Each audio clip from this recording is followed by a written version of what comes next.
guys, welcome to PixelTalk. I am Corbin Stuckey, and tonight I've had a pretty amazing night, okay? You know why? Because Pokemon Go is out, guys. It is now available in America and Japan. Earlier today, the game was announced that it was being released in countries like Australia and other countries besides Japan and America. And us Americans, we get a little upset when we don't get things before other countries. So I'm sure a lot of people were on Twitter asking for Pokemon Go, and Pokemon Go came out tonight for the United States and Japan. And my God, I am here to tell you my experience, my first night of Pokemon Go. So I downloaded the game on my iPhone. It's also available on Android.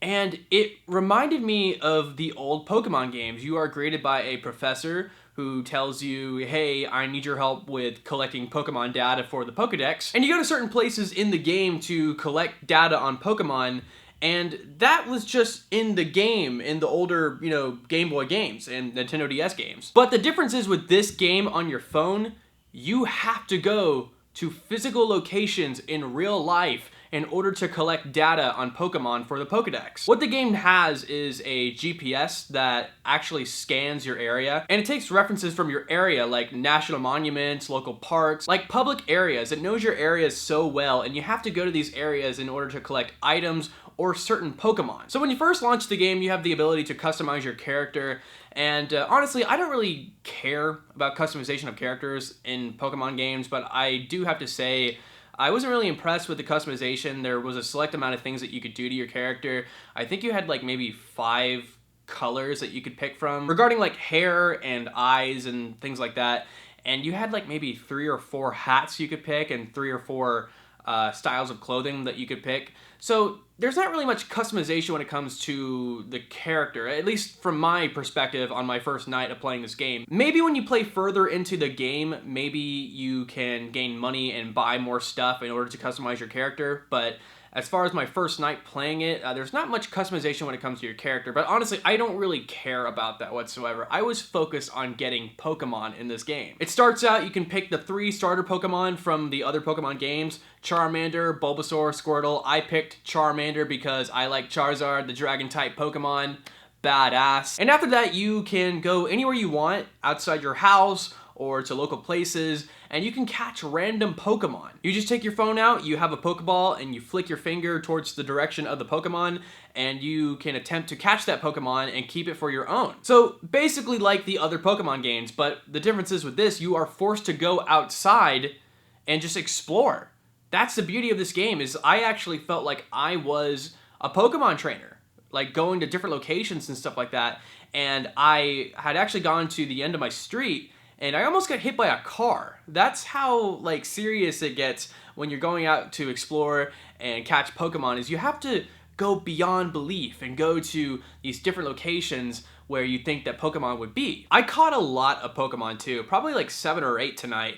I caught 2 Eevees. I'm really excited that I caught 2 Eevees because if I come across a fire or water stone later on, I can make them evolve into, fire or water types. So I'm really excited for that. And I love how when you go into a specific location, there are different types of Pokemon. Like when I was in a different location all the time, there would be diverse Pokemon. It would tell me, like, it wouldn't tell me the Pokemon like by name, but you can see the outlining, like who's that Pokemon? You can see like the outlining of the Pokemon and be like, okay, so if I go to this location, I'm gonna find this type of Pokemon. And when you go to different locations, it just gets more diverse, more different when it comes to getting Pokemon.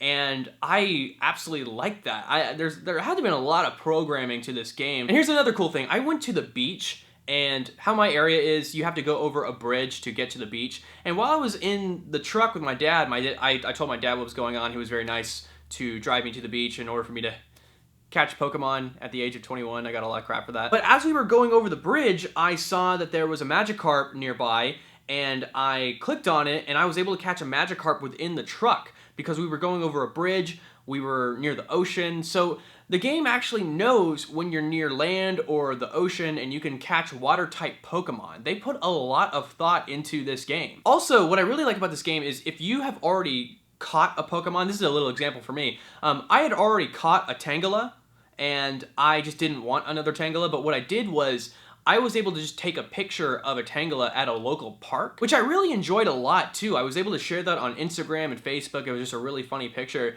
because it was like, you know, a Pokemon in public and everything. So if you don't want to catch a Pokemon, you can take a picture of it and send it through social media. I thought that was a really cool aspect too. I mean, I know you can probably just like screenshot it on your iPhone, but knowing that they gave you the ability to take a picture of that Pokemon, that means that they thought a lot about this game. They really did. And like I said, I was just enjoying this game immensely. I was enjoying going outside and just exploring the areas and catching all these different Pokemon. But sadly, and I feel as though I contributed to this, the servers crashed on the first night of Pokemon in the United States. It's all good though. This stuff happens all the time. You know, when a game comes out, too many people are playing it and the servers crash, which I totally understand. It's not anything wrong with the game. It doesn't mean that the game is, you know, buggy or anything like that. It just means that there are too many people playing it. However, this does keep on happening, then yeah, there's something wrong with the game. But this is just the first night, you know. Hopefully they'll get it fixed tomorrow. And I will also be making a video kind of explaining my experience of day 2 of Pokemon Go, which is, you know, tomorrow. I'll be making a video on my experience with that. Tonight is just, you know, day 1, or I want to say night 1. So, yeah, that was my experience with Pokemon Go. I hope you enjoyed this video, guys. Definitely check out this game. It is for free on the App Store or on the Android Marketplace. It's for free. If you're a Pokemon fan and you love the other Pokemon games on your Nintendo DS or your Game Boy, you're going to enjoy this a lot. Because not only does it have those same elements from the other Game Boy or Nintendo DS games, but it combines new elements of exploration and going out into public places like your hometown or wherever you're living to catch these said Pokemon. So yes, I enjoyed this game a lot. I would be exploring now if I could, but the servers are down, so I'm going to have to wait till tomorrow or whenever the servers are back up. So, yes guys, that was my experience with Pokemon Go. Comment down below if you have played Pokemon Go yet. Tell me your experience, if you've caught any specific Pokemon. Like the video, share it, and please subscribe to PixelTalk if you haven't yet for more game reviews, game reactions. Thank you guys so much. I am Corbin Stuckey, and this is PixelTalk.